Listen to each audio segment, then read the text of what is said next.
que chegou agora. É um 3570K. Da Intel. Tem o Mega Mamute, então resolvi trocar.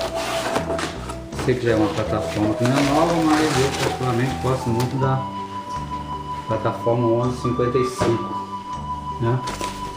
Mas isso que eu preferi esse aqui. Eu não pretendo trocar minha placa-mãe agora. Minha placa-mãe é relativamente nova, então eu só vou trocar o processador.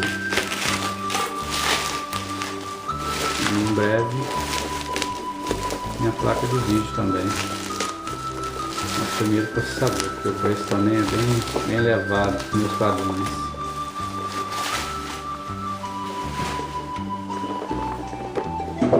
Ele aqui vem numa caixinha.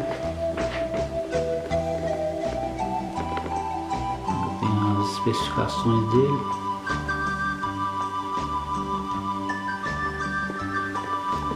E aqui aponta o processador.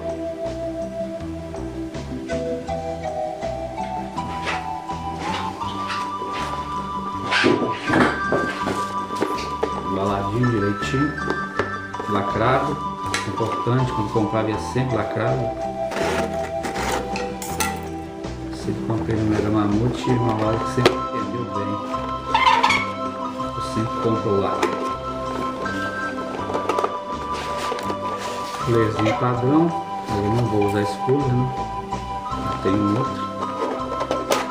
Esse cooler aqui já vem com a sua pasta térmica, não precisa. Aqui praticamente o processador. Vai ver aqui, já vem bem encaixadinho aqui, bem alojado. Esse é o cooler.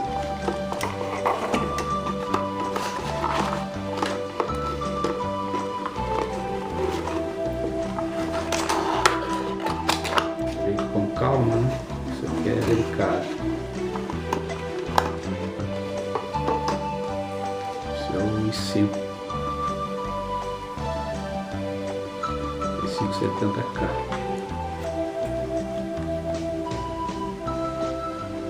Isso aí, galera. Até a próxima.